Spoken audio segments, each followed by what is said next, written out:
नमस्कार, आप देख रहे हैं श्रेष्ठ भारत और मैं हूं आपके साथ गुलविश। लोग चलते चलते गिर जाते हैं और एक्सरसाइज करते हुए तो बहुत सारे मामले सामने आ रहे हैं। तो आज कार्यक्रम में हम बात करेंगे आपके दिल की। पर ऐसा क्यों हो रहा है? ये सब जुड़ा है आपकी दिल की सेहत के साथ। पर दिल इतना जरूरी क्यों है? दरअसल दिल का काम होता है पूरे शरीर में ब्लड और ऑक्सीजन पंप करना और वेस्ट प्रोडक्ट जो कि होता है कार्बन डाइऑक्साइड उसे लंग्स में भेजना। हार्ट 4 चेंबर्स में बटा होता है और वॉल्व से सेपरेट करती हैं जो ब्लड फ्लो को डायरेक्ट भी करती हैं। तो आज बात होगी विस्तार से आपके दिल के बारे में और क्यों अपने दिल का ख्याल रखना आज के समय में इतना ज़रूरी है। मेरे साथ जुड़ गए हैं स्टूडियो में 2 खास मेहमान। चलिए उनका रुख करेंगे, उनसे बात करेंगे। मेरे साथ जुड़े हुए हैं डॉक्टर सजल गुप्ता जो कि सीनियर कंसल्टेंट कार्डियोलॉजिस्ट हैं, max super specialist hospital Vaishali से हमारे साथ जुड़े हैं। और साथ में जुड़े हैं डॉक्टर एमवली, सीनियर कार्डियोलॉजिस्ट हैं, बहुत लंबे समय से प्रैक्टिस कर रहे हैं। आप दोनों का बहुत बहुत स्वागत है डॉक्टर एमवली और डॉक्टर सजल गुप्ता कार्यक्रम में। डॉक्टर एमवली, मैं आपके पास आना चाहूँगी। ये किस तरह की वीडियोस आ रही हैं आजकल सामने कि लोग ट्रेडमिल पे एक्सरसाइज कर रहे हैं और अचानक गिर जाते हैं, उनकी मौत हो जाती है। बहुत यंग लोगों के में इस तरह के मामले सामने आ रहे हैं। मुझे बताइए कि ये सब क्या रहा है? ऐसा क्या होता है एक्सरसाइज करते करते कि जिंदगी एकदम रुक जाती है? बहुत कुछ हो रहा है। आपने बहुत अच्छा सब्जेक्ट चुना और ये यंगस्टर्स के लिए बहुत इम्पोर्टेंट हो चुका है। और ये इसलिए इम्पोर्टेंट हो चुका है क्योंकि इसको हम एक नाम देते हैं जिसको सडन कार्डियक डेथ कहते हैं, शॉर्ट में एससीडी कहते हैं। और ये हमको टाइम नहीं देती पेशेंट की एंजियोग्राफी करके उसको स्टेंट डालने का या बाईपास करने का। इसमें हार्ट की जो बीटिंग होती है वो इरेगुलर हो जाती है और वो इतनी ज़्यादा कभी इरेगुलर हो जाती है कि वो अपना पेस छोड़ देती है। जो आप ये हार्ट दिखा रहे हैं बहुत सही दिखा रहे हैं, ये नॉर्मल बीटिंग हार्ट है। और यही अगर बहुत तेजी से बीट करने लगे, जिसको कहते हैं हाई बीट रेट हो जाए इसकी, और 200-250 की फ्रीक्वेंसी हो जाए, 400 की हो जाए, तो वो उसको हम कार्डियक एरिथमिया कहते हैं, वेंट्रिकुलर टैकीकार्डिया कहते हैं। और जब ये और भी ज्यादा तेज हो जाता है तो ये पंप नहीं कर पाता है ब्लड। आपने बिल्कुल ठीक कहा, ये ब्लड पंप नहीं कर पाता है, वो बीट इतनी शैलो हो जाती है तो वो उसमें पंप न करने से कार्डियक अरेस्ट उसको हम कहते हैं। और कार्डियक एक्टिविटी जो है वो यूजलेस हो जाती है और उसके बाद हार्ट थक जाता है और उसके बाद टोटल डेथ हो जाती है। और अगर 3 से 5 मिनट ब्रेन में ब्लड न जाए तो ब्रेन डेथ हो जाती है। तो उसको हम डिफाइन करते हैं ब्रेन डेथ से और डेथ से। तो ये आजकल जो आपने दिखाया और यंग बच्चों में एक्सरसाइज के बाद, यंग एग्जीक्यूटिव्स में आपने दिखाया, इंश्योरेंस के एम्प्लॉय थे। इसके अलावा आपको सुना होगा और हमने देखा भी था, डांडिया करते समय बहुत से बच्चों की मौत हुई है।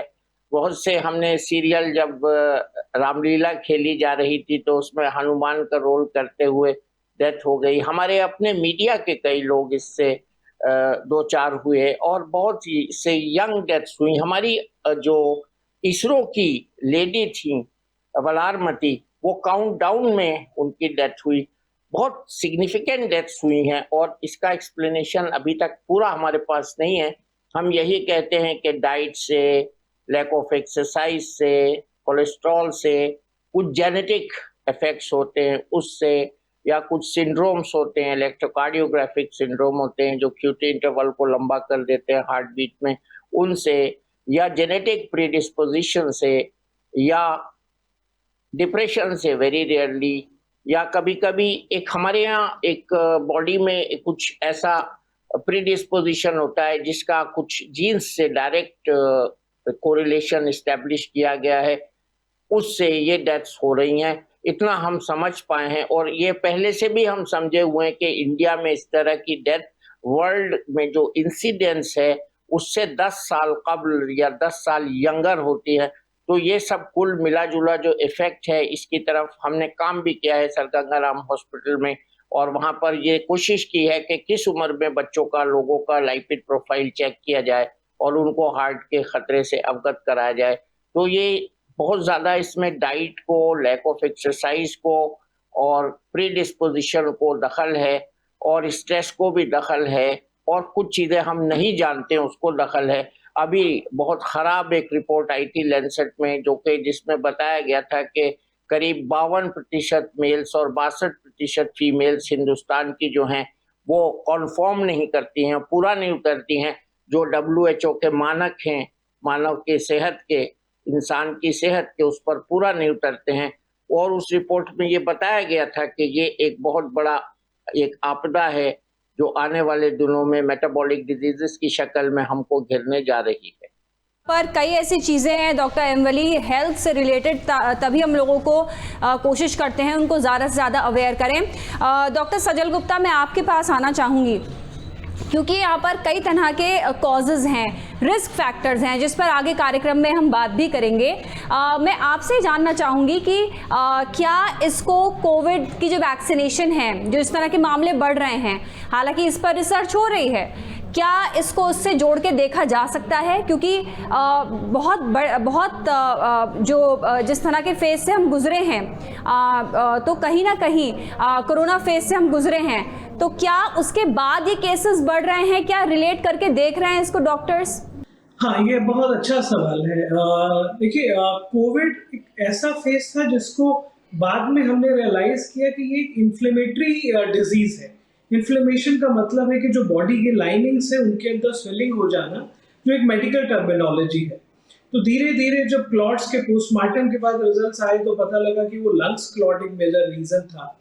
ऐसे ही कोविड के बाद बहुत सारी स्टडीज आई हैं और मुझे लगता है कुछ सालों तक आएंगी जहां ये ज़्यादा क्लियर होगा। बट कोविड के काफ़ी टाइम बाद तक हार्ट अटैक के केसेस बढ़े हैं, एसोसिएशन भी हुआ है। कोविड के बाद कई बार हार्ट भी वीक हुआ जिसको हम डायलेटेड हार्ट कहते हैं, और बहुत सारे पेशेंट्स जो वर्ल्ड वाइड हैं जहां कार्डियक एमआरआई किया गया तो उसमें पता लगा कि हार्ट की मसल्स भी वीक हैं।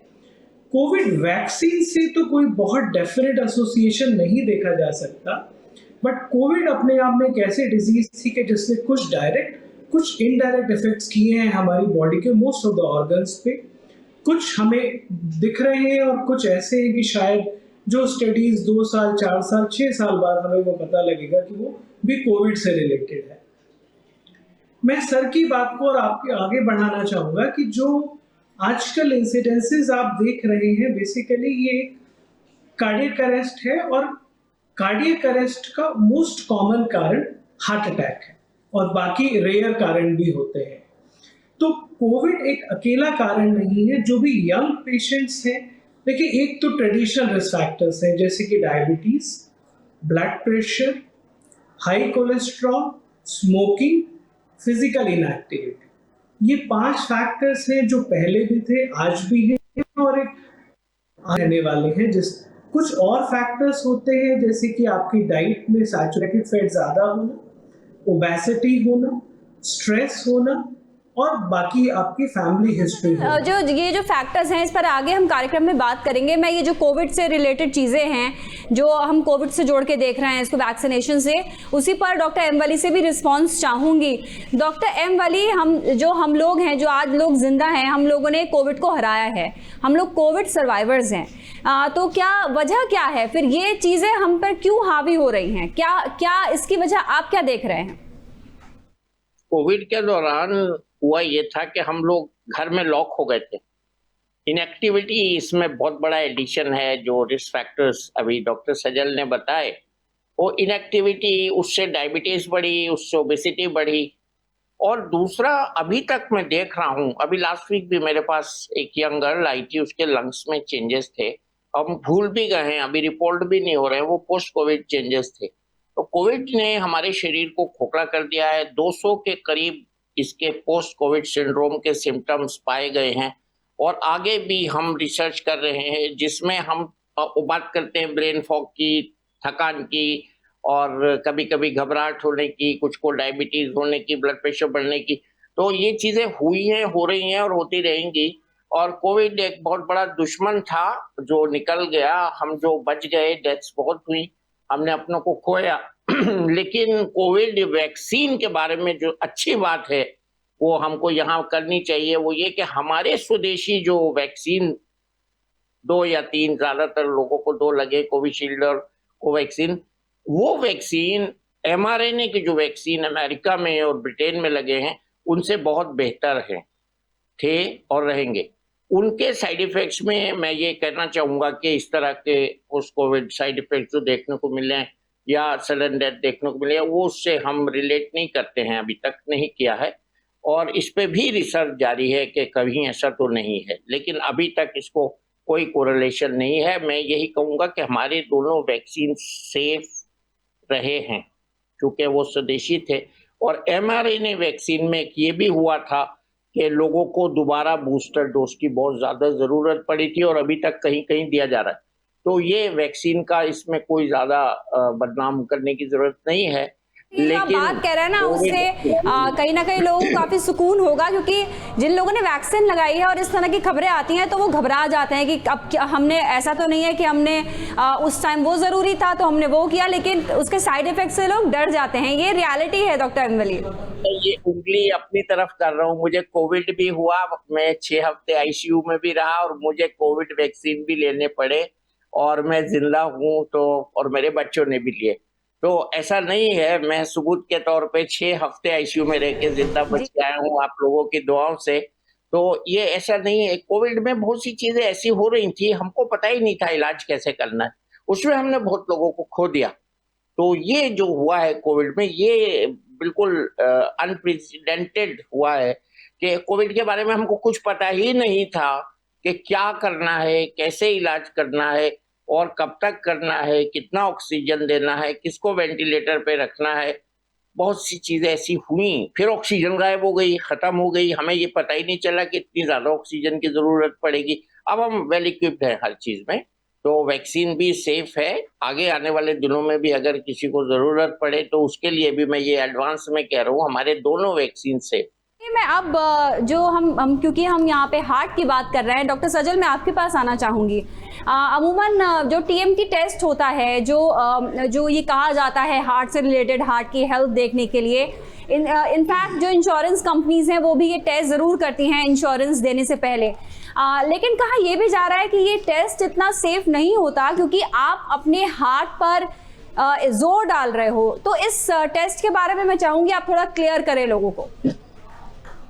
ओके, देखिए टीएमटी टेस्ट मतलब एक ट्रेडमिल टेस्ट है जहां हम एक ट्रेडमिल होता है उस पर चलाते हैं लोगों को, साथ साथ उनका धड़कन, उनका ब्लड प्रेशर, दोनों चीजें मॉनिटर करते हैं। बट हर एक टेस्ट की एक सेंसिटिविटी होती है। तो पहली बात तो कोई भी टेस्ट 100% नहीं, तो टीएमटी के बारे में ये माना जाता है कि ये ऑलमोस्ट 65-66% सेंसिटिव होता है, यानी कि कुछ केसेस में ये ट्रू पॉजिटिव दिखाएगा कि आपको हार्ट डिजीज का चांस है और कुछ केसेस में फॉल्स पॉजिटिव भी आ सकता है। तो ये तो बात हो गई उसकी सेंसिटिविटी की। दूसरी चीज ये कि हार्ट पे जोर नहीं डाल रहा है। टीएमटी उन्हीं लोगों का किया जाता है जो कि रीजनेबली फिट कंसीडर होते हैं कि वो एक पर्टिकुलर प्लेटफॉर्म पर वॉक कर सकते हैं या उस पर रन कर सकते हैं, और उसके भी एक ग्रेडेड क्राइटेरियाज होते हैं जिसमें कि हम एक लिमिटेड टीएमटी करते हैं, यंग पेशेंट्स को हम पर्टिकुलर प्रोटोकॉल से चलाते हैं। तो एक प्रोटोकॉल्स होता है कि जहां हम स्टेप बाय स्टेप इसको 3 से 4 स्टेजेस पर ले जाते हैं। जब हम देखते हैं कि पेशेंट पर्सन ठीक से वॉक कर पा रहा है तो उसका थोड़ा इंक्लिनेशन इंक्रीज किया जाता है। एक प्रोटोकॉल होता है कि जहां पर हमें केवल उनका एक फंक्शनल असेसमेंट करना है और हमें बहुत हार्ट डिजीज के लिए नहीं सर्च करना, तो हम उनको एक 2-2 मिनट के प्रोटोकॉल पर ले जाके कंप्लीट कर लेते हैं। तो टेस्ट एक इवैल्यूएशन के लिए, बीमारी ढूंढने के लिए या एक फिटनेस को दिखाने के लिए, अगर आपको कहीं कोई ऑपरेशन या कोई प्रोसीजर होने जा रहा है तो अगर एक्सपर्ट के अंडर इवैल्यूएशन, अंडर ऑब्जर्वेशन है, आपका सेटअप अच्छा है, आपके टेक्नीशियंस अच्छे हैं, तो कोई ऐसा टेस्ट नहीं है कि हम इसके बारे में कोई डरे या कुछ नेगेटिव सोचे। ये स्टैंडर्ड टेस्ट है। बल्कि जो हम यंग लोग कर रहे हैं, ये तो एक बहुत इंपॉर्टेंट लेसन भी है कि अगर एक कोई पर्सन स्मोक कर रहा है और उसकी फैमिली में 50 ईयर्स से कम या 40 ईयर्स की एज में अगर उनके mother, father, first degree relatives को हार्ट अटैक या हार्ट की प्रॉब्लम्स हुई हैं, तो आपको आगे बढ़ के अपने, जैसे कोलेस्ट्रॉल डॉक्टर वली साहब ने कहा, ऐसे ही बेसिक ईसीजी, इको और टीएमटी करा लेना चाहिए। हो सकता है कि जो सडनली प्रॉब्लम होने वाली है उसको टाइमली हम डिटेक्ट कर पाए और उसको ठीक कर सकें। तो अंडर एक्सपर्ट सुपरविजन क्या कुछ इंडिकेशंस मिलती हैं आपको हार्ट में कुछ ऐसा या बॉडी में कुछ चेंज ऐसे मिलते हैं या कुछ ऐसे जो आप चाहेंगे लोगों को बताना कि उस पर नज़र रखें कि ये चेंजेस अगर आपको दिखें तो आपको सोचना चाहिए कि आपको कंसल्ट करना है डॉक्टर को? देखिए, अगर आप रेगुलर वॉक करते हैं और आप 1 किलोमीटर दूर जाते हैं और अब आपको उसी डिस्टेंस पे जाने में छाती में दर्द होने लगे, भारीपन होने लगे, आप सीढ़ियां थोड़ा सा चढ़ते हैं और आप उसी डिस्टेंस पे आने में सांस फूलने लगे, या अचानक से पसीने आ जाए, अचानक से घबराहट होने लगे, ये सारे वो सिम्टम्स हैं जो हमें टाइम दे रहे हैं कि ये प्रॉब्लम हार्ट रिलेटेड हो सकता है। कुछ और चीजें जैसे कई बार अचानक से वॉमिटिंग हो गई, वो यूजुअली एक मेजर प्रॉब्लम्स होती है, या वो एक पेट या और बाकी भी हो सकती है।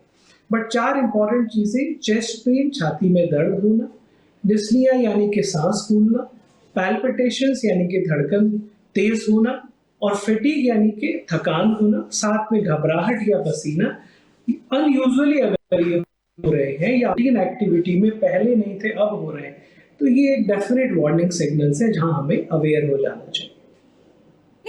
डॉक्टर वली, मैं आपके पास आना चाहूँगी। देखिए, हम ऐसे देश से हैं जहाँ पर तला हुआ खाना, मसाले खाना, ये हम लोग की डाइट में शामिल है।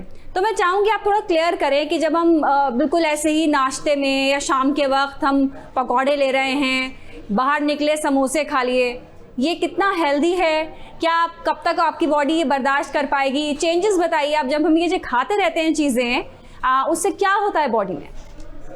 मैं यही कहूंगा, वन वर्ड आंसर, गुलविश से पूछो।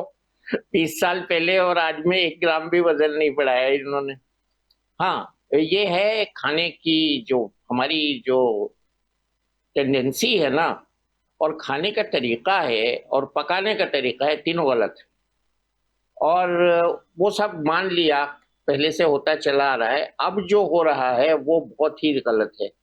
वो हो रहा है कि जब माँ बाप सुबह को सोकर उठते हैं तो बाहर किसी टेबल पे पिज़्ज़ा का खाली डिब्बा मिलता है, उसके साथ 2 बजे की रात की एक कटी हुई रसीद मिलती है जिसका पेमेंट बच्चे ने ऑनलाइन कर दिया होता है, और वो खाता है जब माँ बाप सोते होते हैं। वो जंक फूड हम उसको कहते हैं। जंक फूड का मतलब यह है कि सीधा हमारी कोरोनरी आर्टरी में उसमें से निकल के गंदा वाला कोलेस्ट्रॉल जाएगा और वो बच्चे को प्रोन करेगा बीमार होने के लिए और इस तरह से ट्रेडमिल पे गिरने के लिए, जो इससे आपने प्रोग्राम शुरू किया, और इससे ओबेसिटी बढ़ रही है।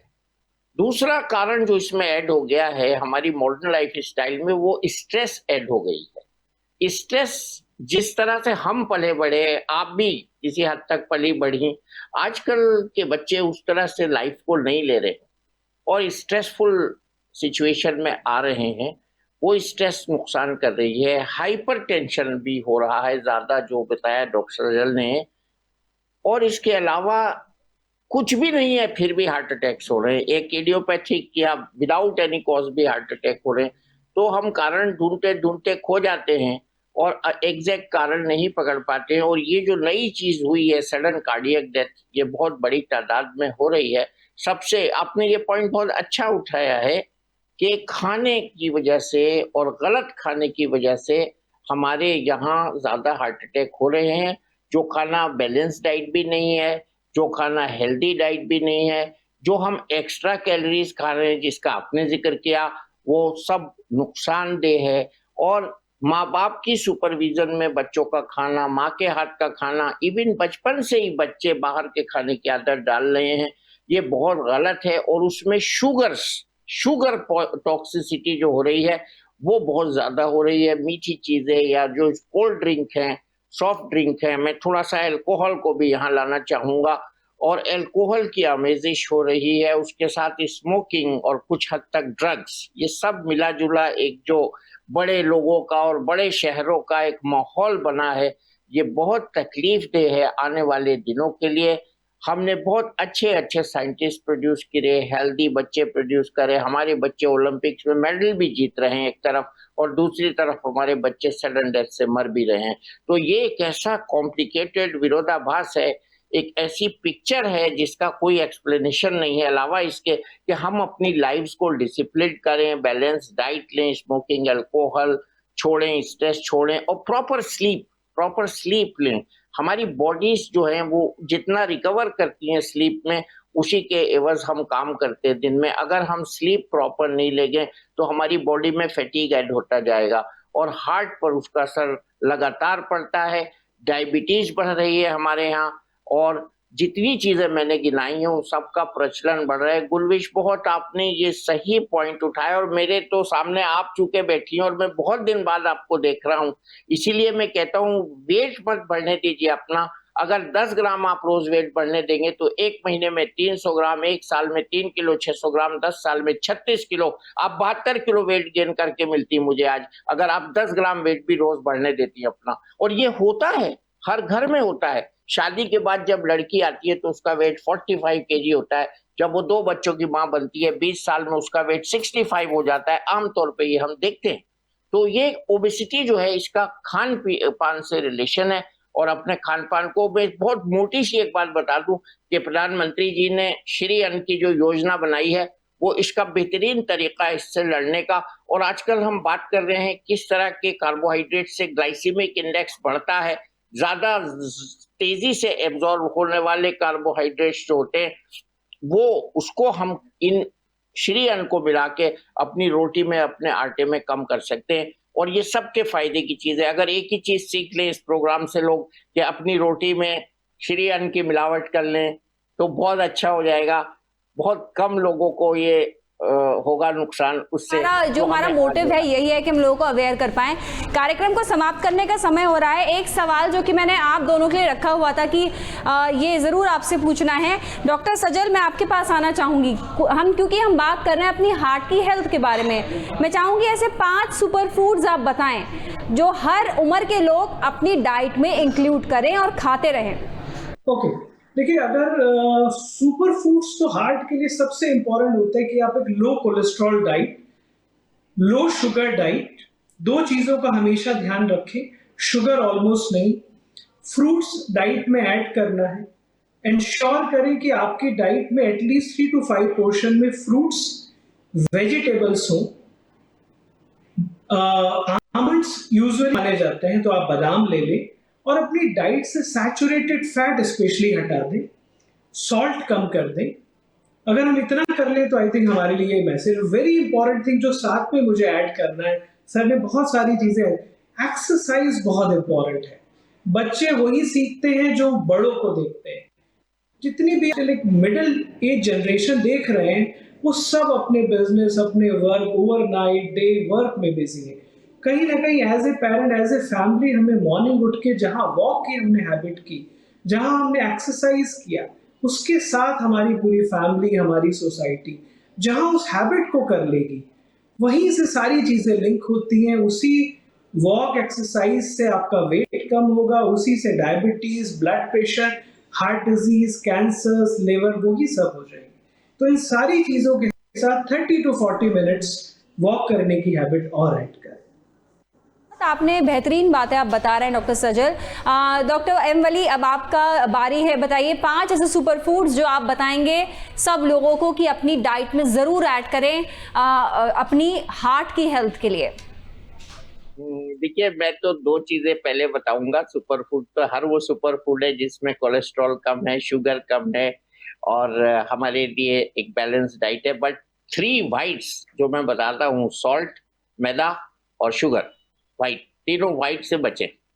और इसको अगर हम रखेंगे, फाइबर की मैंने बात की है, अभी मोटा अन्न की या श्री अन्न की मैंने बात की है, वो है every food is super food if it is taken in moderation. तो हम ये यहाँ नहीं कह के जा रहे हैं कि आप शक्कर बंद कर दीजिए आज से, नमक खाना बंद कर दीजिए आज से, रोटी खाना बंद कर दीजिए आज से, बट हम ये कहना चाह रहे हैं कि अनुशासित रूप में खाइए और सारी जो हमारे यहाँ मिठाई की दुकानें वो बंद मत कराइए, लेकिन अनुशासित रूप से खाइए। 3 वाइट्स को अवॉइड करिए, फाइबर को ऐड करिए और सबसे ज्यादा अच्छा फूड वो है जो मेरी बॉडी में प्रोटीन ज्यादा दे, कार्बोहाइड्रेट कम दे और फैट कम दे। हमें चौथे क्लास से पढ़ाया जाना शुरू किया जाता है संतुलित आहार का चैप्टर, और ग्रेजुएशन और पोस्ट ग्रेजुएशन तक उसको उसका स्टैंडर्ड बढ़ा के पढ़ाया जाता है। तो संतुलित आहार का मतलब ये है कि मैं उसको अनुशासित आहार कहता हूँ। मैं एक एग्जाम्पल भी देता हूँ लोगों को कि अगर आपने घर में आज कोई अच्छी चीज बनाई है जो आपको बहुत अच्छी लग रही है, तो आप उसको जितना आज खाना है उतना खाकर कल के लिए रख दीजिए फ्रिज में, और उसको अर्न करिए। फूड को खाने के लिए अर्न कीजिए, अर्न योर फूड। तो अगले दिन खा लीजिए उसको, उस दिन की कैलोरीज मत बढ़ाइए ताकि वो आपके लिए नुकसानदेह ना हो। और मैं जाते जाते एक बात ये भी कहूंगा कि हार्ट को इसलिए हमें हेल्दी रखना होता है क्योंकि हार्ट छुट्टी पर नहीं जाता। जैसे आप दिखा रही हैं विजुअल में, ये सोते जागते हंसते बोलते एवरी टाइम, जब हम पहली सांस लेते हैं जिंदगी की और आखिरी सांस लेते हैं, उसके बीच एक बार भी नहीं रुकता। अगर रुकता है तो फिर वो होता है जिसकी हम बात कर रहे हैं, जिसको कार्डियक अरेस्ट कहते हैं। तो इसलिए हमें अनुशासित जीवन बिताना है, व्यायाम के साथ, योगा के साथ, अच्छी नींद के साथ, टॉक्सिकेशंस को कम करके, इंटॉक्सिकेंट्स को हटा के, संतुलित आहार को अपनी लाइफ में लाके, और सबसे ज्यादा पॉजिटिविटी के साथ रहना है। अच्छा सोचिए, अच्छा खाइए और पॉजिटिव रहिए, ना आप निगेटिव रहिए, ना आप क्रोध करिए, ना आप किसी के बारे में बुरा सोचिए, ना बुरा कीजिए। ये एम्पैथी जो है लाइफ में, ये बहुत इंपॉर्टेंट है, और एम्पैथी हार्ट को भी कंट्रोल करती है। बहुत बेहतरीन डॉक्टर एमवली, इतनी सारी बातें बताने के लिए। डॉक्टर एमवली आपका शुक्रिया। डॉक्टर सजल गुप्ता आपका भी शुक्रिया, ये सारी बातें हमारे साथ आपने आज शेयर की हैं। तो यहाँ पे सारी बातें बता ही दी गई हैं कि कैसे हार्ट का ध्यान रखना बहुत ज़रूरी है, और इसमें पॉजिटिव रहना, बैलेंस रहना, डिसिप्लिन रहना, ये 3 चीज़ें बार बार डॉक्टर्स कह रहे हैं। तो आप भी अपने दिल का, अपने हार्ट का ध्यान रखिए। हमारी इस पेशकश में अभी के लिए बस इतना ही। नमस्कार।